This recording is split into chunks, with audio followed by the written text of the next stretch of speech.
So I'm actually a small change to the billing. There was a guy called Tom Head who was going to come and talk about personalisation in Sitecore. This is also a talk about a similar subject, personalisation and using Sitecore. So it's kind of more of the same. So hopefully you're not disappointed about the change in lineup. And well, I'd argue it's a better presentation than his anyway, wouldn't I? But so just quickly, sorry, just get my flicker working.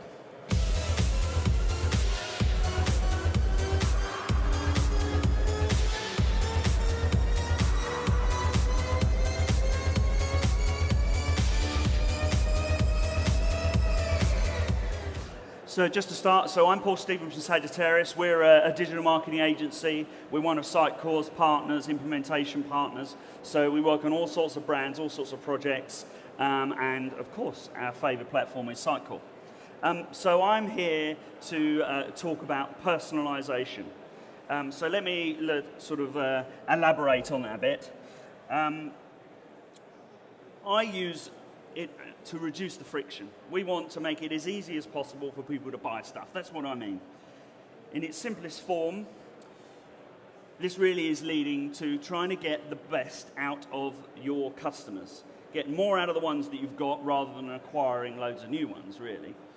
So what do I mean by customer lifetime value? I mean customer revenue, less the cost to acquire than serve the customer. So if you've got this customer for a long time, not just the first time they buy from you, when they come back and they buy something again, that's what we mean by customer lifetime value. It's one of those things that's, it's not really a new concept, but it's been around since the 80s, if you like, really, in terms of as a concept. But in surveys, we all know that we should be doing it, but hardly any of us actually do it. In fact, in a sort of recent survey, 89% of the businesses that said that all said they should be doing it, but you know they weren't doing it. So it's a crazy thing. We all know we're doing it. Part of the reason for that is actually how hard it is actually to do it. So in terms of how you measure customer lifetime value, that's always going to be different depending on your business and how you do it. But ultimately, if you're doing it, you should be able to, if you're doing it properly, you can put a number on the value of a relationship of a person. You can then sort of calculate the profitability of that. And this then effectively guides all your marketing decisions, really. And ultimately, it's all about focusing on the customer, focusing on them and sort of retaining their loyalty. So one of the things I just wanted to talk about quickly is the sort of maturity model, because it then feeds into what I'm going to talk about.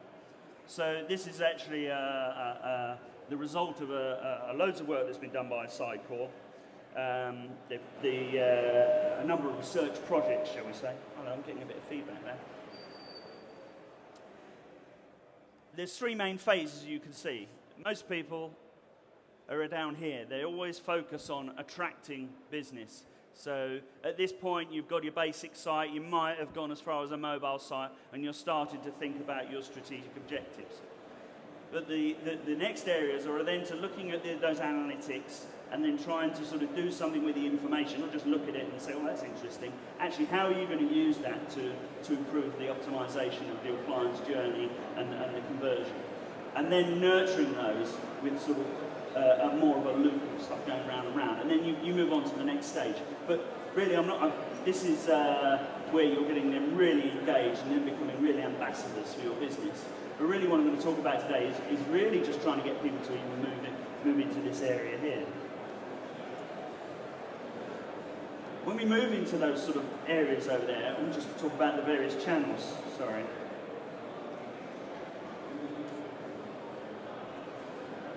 We end up with all the conversations going on. What I mean by conversations is you've got all the different channels, okay, web, email, e-commerce, social, mobile, those are all the actual channels. But then you've got the various campaigns, the different messages, the various offers you might be doing, the sort of guidance, how-tos, the sort of the content that you might put around your product. And then you've got all the profiling, all what they're interested in, what they think of you, the scores you might attribute to people for the sort of activity they're doing. So you weave all those together, and that's what I really mean by a conversation, rather than just them sort of looking at your site. Because we've now moved to a point where it's so multi-channel or omnichannel. It's not about just they come to your website. Customers expect, it doesn't matter if they're on their mobile, or if they're in a retail store, or on their social media, all these things join up. All these things, they just see it, a customer sees that you as one brand, one product, and they expect all those things to join together. So that's tough, because you know, that's their expectation. The actual reality of doing that is no mean feat. But if you do it, and you can even do it at a basic level, and it's quite powerful. What we try to focus on as Sagittarius is really, how do we make that all sort of join up? So we have software, but really we have to come at it from a strategy point of view. Firstly, you have your product, or commerce, as Mary Meeker calls it in her internet trends. If you've never looked at that, you should go and check it out, Mary Meeker's internet trends. She does it every year, and it's an amazing forecast about all the things that are going to come up in the following year or two. You then have your content that sits around that, so not just the product, but all your social, all the information that you put around it. And then you have your audience that sit around that. So without the content in between, you know who your community is and you know what your product is, but it's very, very important you get the content that sits between the two of them absolutely correct.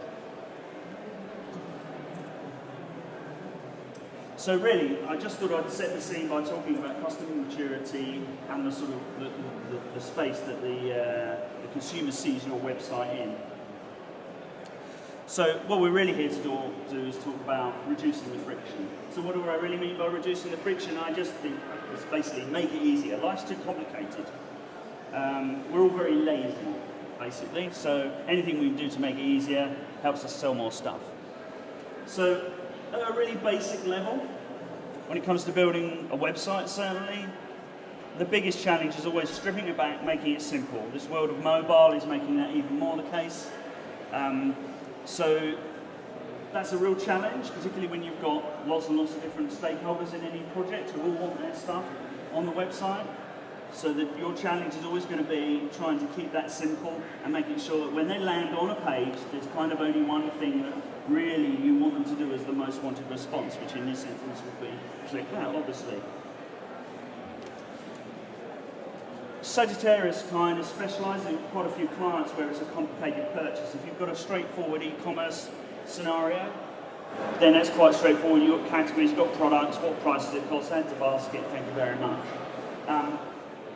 What I'm talking about today is a travel client where it's a ski client, so the purchase is more complicated. Travel's a great place for really good simplification. I don't know if you've seen this one before. This is the Virgin America, website where they've taken the whole form and just made it all very flat design. It's a really good example where they've really stripped away any distractions, so you just do what you came there to do. So that's a good example, but I'm going to talk about our example today. So this is a company called Scaly Hands. We've been working for them, sorry, I hope to keep away from that mic, I think. We've been working for them since about 2007, working on all of their marketing, all their offline, online marketing, etc. And this year just gone, it was our job to reinvent their website. Bear in mind, we've been working for them a while, so the old site wasn't too bad because we built it, so I won't really state it too much. Just to give you an idea, they basically sell 3 and 4 day ski breaks, weekends, midweek, all over Europe. So really our start point with them, oh sorry, I just wanted to mention, this is actually won loads of awards as well, including 5 of Cycle's own awards. It's won e-commerce awards, Travolution, so we're very proud of it. It combines lots of combinations of technology, not just Cycle. There's all sorts of things that are in there that make that work, but I won't dwell on those today because this isn't a techie kind of day.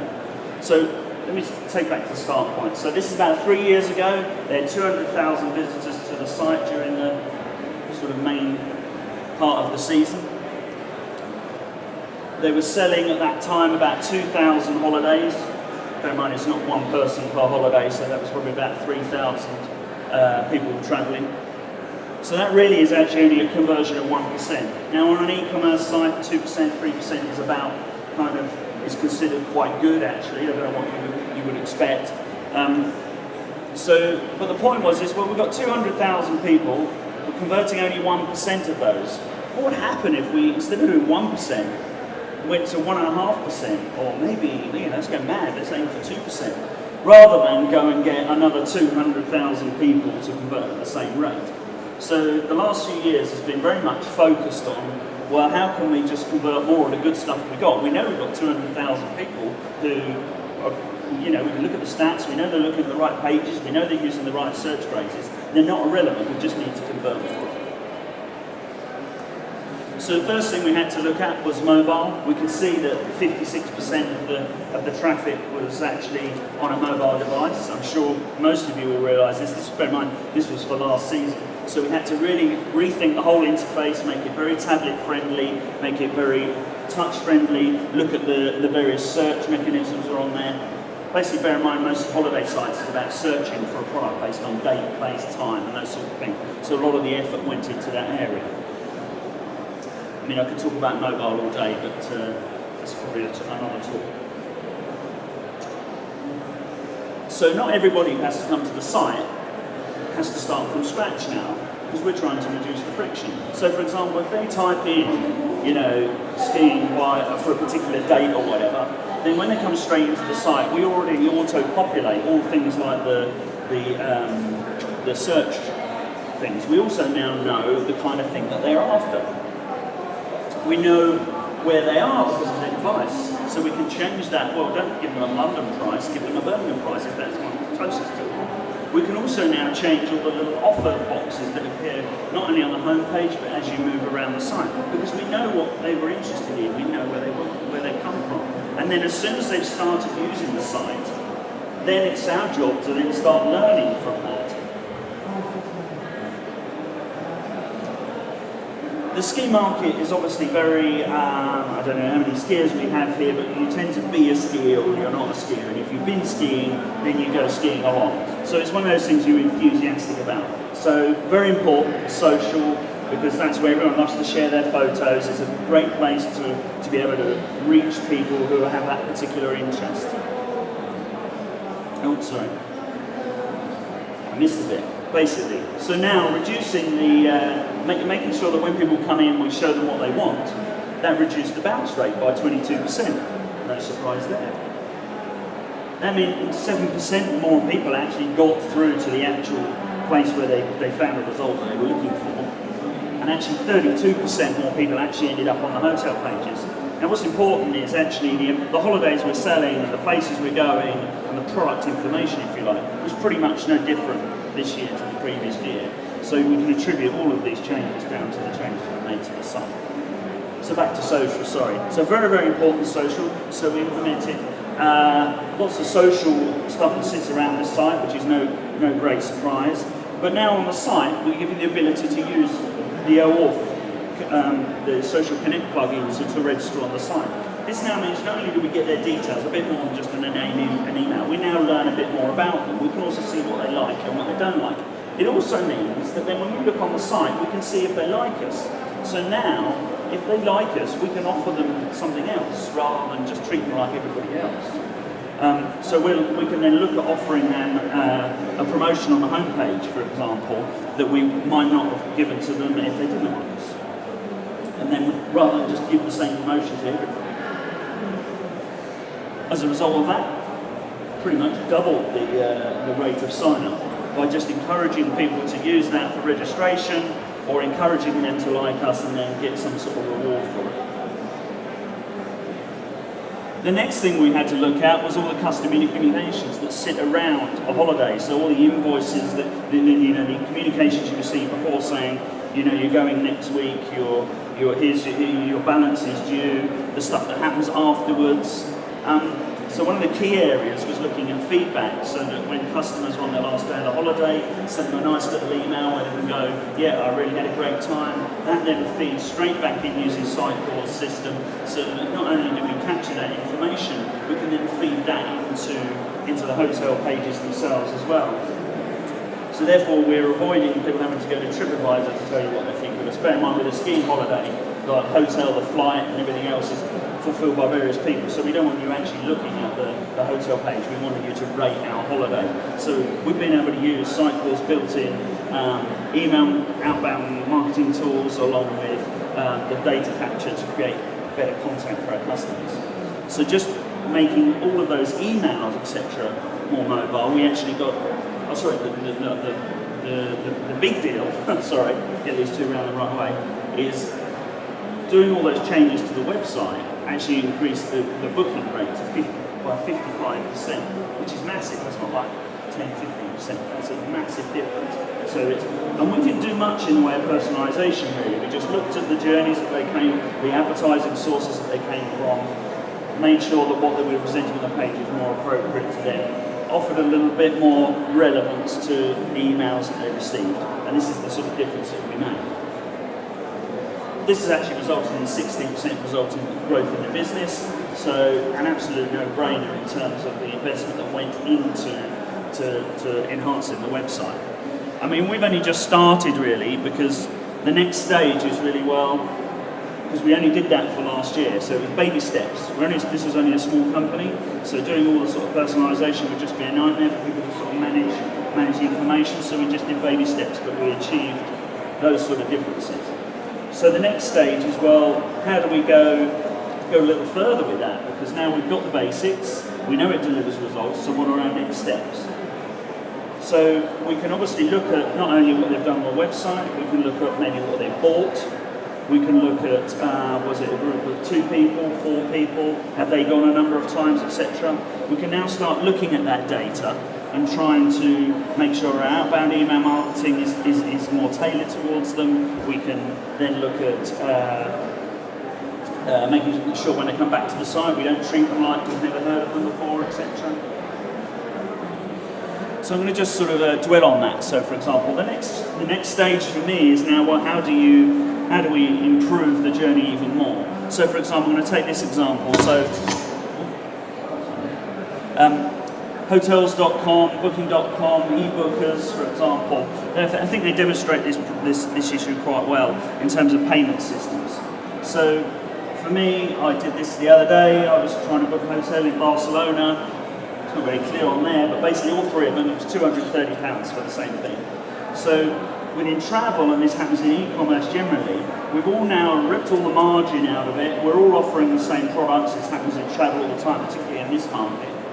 So now your decision to buy is not necessarily based on what the product is or what the cost was, but more about how easy it was to buy it, and then maybe maybe what you added. So for example, this example here, I tried to book it, but I was doing it late. I was up in bed and my iPad going, I'll have that one. Of course, I get to pay, and they want to take my credit card. Well, my credit card's downstairs in the kitchen. I don't want to get up and go and do that. So I can go to the other one, and I could pay on PayPal. Oh, that's much easier. I've got a PayPal account.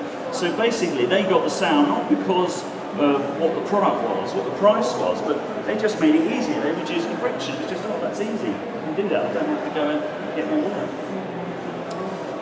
I think as time goes on now, we now have the next stage of not just knowing where someone is, what device they're using. We already have the idea of face recognition, so you could think of a human effectively now giving you those additional signals that you might not necessarily think of as data. There's already sort of games out there already which will actually look at your on the Xboxes, they will look at your heartbeat rate and they will look at your face potentially, and then as if you appear to be getting stressed, they will actually increase the hardness of the game, so you're driven to sort of keep calm. Well, this is we're already seeing this. So for example, on something like booking.com or hotels.com, they're already putting that sort of information in there. 12 people are already looking at this. This then sort of increases your appetite to actually hit the buy button. So I think there's a lot more we can do once we start to sort of learn more about the user. In terms of where's that going to go, it's not just obviously your facial recognition. As a brand, you need to be thinking, well, how am I going to add either to what I'm selling, or I'm going to improve the customer experience to somebody by someone like Nike started with making trainers and sports apparel, and now they're practically a sort of healthcare company really. So I think in terms of the sort of things that you're thinking of that should bolt onto your website or your marketing, don't just think of it as a one-way conversation. What sort of technologies can you involve to improve the customer experience? This is a little camera that takes a picture every 20 seconds, I think it is. So at the moment we have a situation where people share on social their photos and their stories. Well, imagine if you're on holiday now and every 20 seconds I'm practically live streaming my whole holiday. This is going to sort of take the amount of social sharing of our experience, not just a holiday but in a shop or whatever, to a whole new level. This stuff is not crazy either. I'm just sort of throwing this in at the end to sort of think about where technology might be involved with your marketing. But already someone like Virgin Atlantic there is already using Google Glass to recognise people as they come in and be able to say, oh, I'm cool, pleased to see you, yeah, your flight to Cuba is fine, and in Cuba it's fine, it's a balmy 38 degrees or whatever. So this isn't sort of crazy stuff. This is the sort of technology I would expect to be seen coming into the marketing circle rather than just sort of the science fiction. So to summarise, it's very, very important that you know your customer to be able to sort of do the optimization in the first place. You have to think about personalization as a learning experience. Certainly from Scaly Hands' point of view, that's why we took sort of baby steps. You've got to think about their journey. So where have they come from? Not just where they're going, but what have they come from? Have they come from social? Have they come from an advert? Have they come from something they've seen offline? Or have you got TV advertising at the same time? You have to sort of bear all those, keep all those things in mind. Obviously, reducing the friction when you're actually looking at the whole journey, clear away the clutter, make sure that everything that you're putting in front of them is entirely relevant to them. Back to what can you learn? So now once they're on the site, you've got them. What can you do to capture their data? What can you do to add to the data that you already had from their initially arriving, just implied and learned data? What can you add? What can you add on top? What can you make it easier by giving them more information? Because the product and the price isn't what it's all about. It's too easy to shop elsewhere. They need to want to spend a bit here.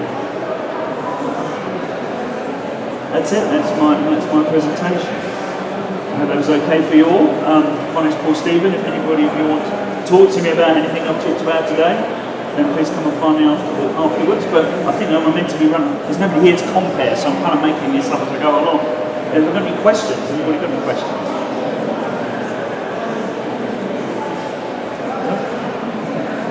Doesn't look like it. Okay. That's it. We're done then, people. Thank you.